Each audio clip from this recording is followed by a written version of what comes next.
வேலூர் லத்தேரியில் உள்ள LC57 railway gate அடிக்கடி மூடப்படுவதால் சுமார் 20க்கும் மேற்பட்ட கிராம மக்கள் சிரமங்களை சந்தித்து வருகின்றனர். இது பற்றிய விவரங்களை செய்தியாளர் பிரபாகரன் வழங்க கேட்கலாம். வணக்கம் பிரபாகரன், எதற்காக அடிக்கடி இந்த ரயில்வே கேட் மூடப்படுகிறது? 20க்கும் மேற்பட்ட கிராம மக்கள் முன்வைக்கக்கூடிய பிரதான கோரிக்கைகள் என்ன?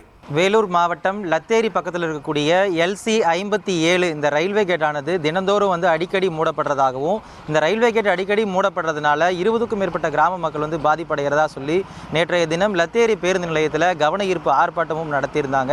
அதாவது நம்ம இருக்கக்கூடிய இடத்திலிருந்து வலதுபுறம் பார்த்தோம்னா திருமணி, அன்னங்குடி, சோளமூர் உள்ளிட்ட 20க்கும் மேற்பட்ட கிராமங்கள் இருக்குது. இப்போ நம்மளால் காட்சிகளில் பார்க்க முடியுது. நம்ம இருக்கக்கூடிய இடம் LC57 இந்த ரயில்வே கேட் பகுதியில் தான் இருக்கும். தினந்தோறும் இந்த பகுதி வழியாக பார்த்தோம்னா சென்னை, பெங்களூரு வழித்தடத்தில் கிட்டத்தட்ட தினந்தோறும் 100க்கும் மேற்பட்ட ரயில் இந்த வழியாக பயணிக்குது. அந்த ரயில் வரும்போது பார்த்தோம்னா இரு பக்கமும், அதாவது லத்தேரி பேருந்து நிலையத்திலிருந்து வரக்கூடிய ஒரு பக்கமாக இருக்கக்கூடிய ரயில்வே கேட்டும், இந்த திருமணி உள்ளிட்ட கிராமங்களிலிருந்து வரக்கூடிய வழியாக இருக்கக்கூடிய இன்னொரு ரயில்வே கேட்டும் இருபுறமும் அடிக்கடி மூடப்படுறதுனால இந்த பகுதியில் இருக்கக்கூடிய கிராம மக்கள் பல்வேறு தேவைகளுக்காக அவங்களுடைய கிராம பகுதிகளிலிருந்து நகர பகுதிகளை நோக்கி வரும்போது, அதாவது லத்தேரி, காட்பாடி போன்ற பகுதிகளுக்கு செல்றதுக்காக வரும்போது ரயில்வே கேட் அடிக்கடி மூடப்பட்டிருக்கிறதுனால நீண்ட நேரம் இந்த ரயில்வே கேட் முன்பாக காத்திருக்க வேண்டிய சூழல் இருக்கிறதா வேதனை தெரிவிச்சிருந்தாங்க. இந்த பகுதியை சேர்ந்த சிலர் நம்மிடையே இருக்கிறாங்க. சார் வணக்கம். இப்போ இந்த ரயில்வே கேட் அடிக்கடி மூடப்படுறதுனால இந்த பகுதி மக்கள் என்ன மாதிரியான சிரமங்களை அனுபவிக்கிறாங்க?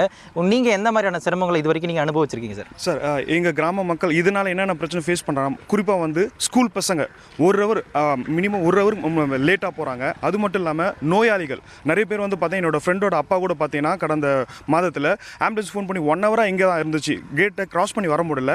அதுக்கடுத்து ஹாஸ்பிட்டலுக்கு கொண்டு போனால் கொஞ்ச நேரத்துக்கு முன்னாடி வந்திருந்தா இவரை காப்பாற்றிருக்கலாம், எழுந்து போயிட்டாங்க. ஸோ அவர் என்கிட்ட சொல்கிறதுனா என்னால் என்னென்ன பண்ண முடியும், நம்ம கோரிக்கை தான் வைக்கிறோம். இது வரையும் பார்த்தீங்கன்னா யாருமே இது சரி செய்கிற மாதிரி தெரியல. ஸோ இது மட்டும் இல்லாமல் வேலைக்கு போகிறவங்க இன்னும் ரொம்ப கஷ்டப்படுறாங்க. ஸோ கேட் போட்டு சார் நான் என்ன பண்ணுறதுனே தெரியல, எந்த பக்கமும் பார்த்தா எங்களுக்கு வழி இல்லை. ஸோ நாங்கள் கடந்த எலெக்ஷனில் பார்த்தீங்கன்னா எம்பிக்கிட்டையும் நாங்கள் மனுவாக கொடுத்தோம், பேனரும் வச்சோம், நீங்கள் சீக்கிரம் இதை சரி செஞ்சு கொடுங்கன்னு. எல்லாம் கோரிக்கை தான் வச்சாங்களே கண்டி இதன் மேலே எந்த நடவடிக்கையும் எடுக்கல. ஸோ இதனால் பார்த்தீங்கன்னா மக்கள் பெரும் பாதிப்புக்குள்ளாராங்க. ஸோ உயிர் சேதமும் போது இதனால் இதை மனசில் கொண்டு ஜனங்களுக்கும் சரியான தீர்வும் காண மாட்டிருக்காங்க. ஸோ அது மட்டும் இல்லாமல் வருகிற எலெக்ஷனுக்கு நாங்கள் சொல்கிற அதுக்குள்ளே இந்த பிரச்சனையை நீங்கள் சால்வ் பண்ணிட்டீங்கன்னா நாங்கள் உங்களுக்கு ஆதரவு தெரிவிப்போம். இல்லைன்னா அரசு அதிகாரிகளாக இருக்கட்டும், இல்லை அரசியல் சம்மந்தப்பட்ட ஆட்களாக இருக்கட்டும், இந்த வருகிற எலெக்ஷனை நாங்கள் கண்டிப்பாக நாங்கள் புறக்கணிப்போம் சார். அதாவது இந்த பிரச்சனையை சரி செய்யாவிட்டால் வரக்கூடிய சட்டமன்ற தேர்தலை புறக்கணிப்போம் சொல்லியிருக்காங்க. மேலும் இந்த பகுதியை சேர்ந்த பெண்கள் இருக்காங்க.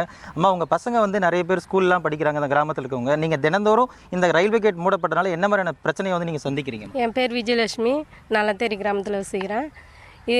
இந்த பிரச்சனையாலன்னு சொன்னால் முதல்ல பாதிக்கப்படுறதுன்னு பார்த்தா ஆஃபீஸ் போகிறவங்க, ஸ்கூல் பிள்ளைங்க ஹாஸ்பிட்டலுக்கு மெயினாக போக முடியல, கரெக்டான டைமுக்கு போக முடியல. மேலும் இந்த பகுதியை சேர்ந்த ஒரு பெண் ஒருத்தவங்க, நம்ம அம்மா வணக்கம். இப்போ இந்த பகுதியில் இந்த ரயில்வே கேட் அடிக்கடி மூடுறதா சொல்கிறாங்க. இப்போ நீங்கள் ரொம்ப நேரமாக அங்கே காத்துட்டு இருந்தீங்க. நீங்கள் இருந்தபோது எத்தனை முறை ரயில்வே கேட் மூடப்பட்டிருக்கோம்? அதனால் நீங்கள் என்ன மாதிரியான பிரச்சனையை நீங்கள் அனுபவிக்கிறீங்க? நான் பிறந்து வளர்ந்தது எல்லாமே இந்த ஊரில் தான். எனக்கு கல்யாணமாகி 2 குழந்தை இருக்குது. ஆனால் மேக்ஸிமம் ஜென்ஸு பாதிக்கிறாங்களான்னு தெரியாது, லேடிஸ் நாங்கள் கண்டிப்பாக பாதிக்கிறோம். போன வாரம் கர்ப்பிணி பெண்ணு டெலிவரிக்காக போகிறாங்க, இங்கே பள்ளிக்கூடம் உடஞ்சிச்சு. அப்போ அந்த உயிருக்கே எந்த ஒரு பாதுகாப்பும் இல்லாத ஒரு சூழ்நிலை இந்த கேட்டுனால. அப்போ ஒரு குழந்தை இந்த பூமிக்கு வெளியே வராத ஒரு குழந்தை அதுனா பாவம் பண்ணிச்சு. நாங்கள் தான் இந்த ஊரில் வந்துட்டோம், யாரும் எங்களுக்கு எந்த சட்ட ரீதியாகவும் சரி யாருமே எந்த ஹெல்ப்பும் இல்லை. இப்போதைக்கு ஒரு பிரிட்ஜு கட்டி கொடுத்தா நல்லாயிருக்கும். அதாவது இந்த பகுதியில் இருக்கக்கூடிய பொதுமக்களும் என்ன சொல்கிறாங்கன்னு பார்த்தோம்னா, இந்த பகுதியில் சுரங்கப்பாதை அப்படின்னா ரயில்வே மேம்பாலம் கட்டி கொடுக்கணும் அப்படிங்கிறத அவங்களோட பிரதான கோரிக்கையாக இருக்குது.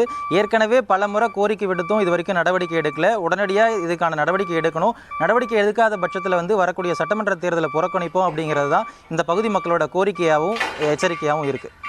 நன்றி பிரபாகரன், உங்களுடைய கள விவரங்களுக்கு. செய்திகளை உடனுக்குடன் தெரிந்து கொள்ள உடனே சப்ஸ்கிரைப் பண்ணுங்க.